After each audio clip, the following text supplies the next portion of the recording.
কাউন্সিলৰ পৰা মৰিচিটোপুৰ বৰ্ডৰ chairman vice chairman আৰু ৱাৰ্ড কমিশ্যনাৰসকল ইয়াত শপত দিয়াটো প্ৰথমে ইয়াত চেণ্ট্ৰেলি আমি কৰা হৈছে কাৰ্বি থমাছ কাউন্সিলৰ পৰা এজ পাৰ ৰুলছ কাৰ্বি থমাছ কাউন্সিলৰ আপোনালোকৰ টাৰ্মছো শেষ হৈ গৈছে। আমি ইচি ডিচিশ্যন লৈ পেলাই এডহক কমিটি গঠন কৰা হৈছে।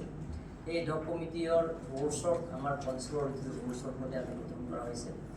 গতিকে আপোনালোকে চাব ভালকৈ এইটো সেই যিটো নেকি নিৰ্বাচন পাতালৈকে ইলেকশ্যন নাপাতালৈকে আপোনালোকে ভালকৈ কাম কৰিব, এটা টিম হিচাপে কাম কৰিব। বৈঠালাংশ হাৰঘাট তমুকা লোকেল এম.ই.চি লগত আপোনালোকে ভালকৈ বহি আলাপ আলোচনা কৰিব। কি আপোনালোকৰ ৱাৰ্ডৰ প্ৰব্লেমছ আছে।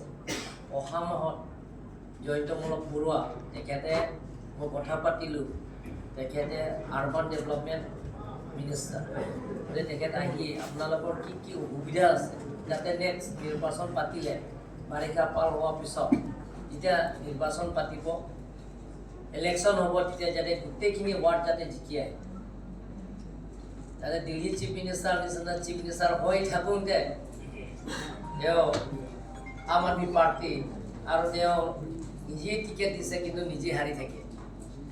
এতিয়া এনেকুৱা হ'ব নালাগে। প্ৰত্যেক ৱাৰ্ডে আপোনালোকে কষ্ট কৰিব, লোকেল এম.ই.চি লগত ভালকৈ বহি ডেভেলপমেণ্ট কাম কি কৰিব লাগে, যি অসুবিধা ৰাস্তা পদূলিৰ পৰা আৰম্ভ কৰি গোটেইখিনি যিটো আপোনালোকে এইটো কৰা হৈ গ'ল লিষ্টত দিয়া হৈছে, এই গোটেইখিনি চেংচন কৰিবৰ কাৰণে আমিও ষ্টেট গভৰ্ণমেণ্টৰ লগত আলোচনা কৰিছোঁ। সেইদিনা চিফ মিনিষ্টাৰ ইয়াত অহা সময় আমি আমাৰ ৰিভিউ মিটিঙতো এইটো ইনক্লুড কৰা হৈছে।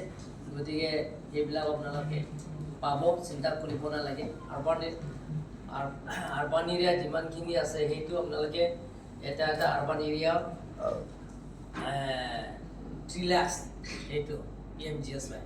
গতিকে আপোনালোকে সকলোকে এটা টিম হিচাপে কৰিব। কংগ্ৰেচুলেশ্যন দিছোঁ, সকলোৱে ভালকৈ কাম কৰিব।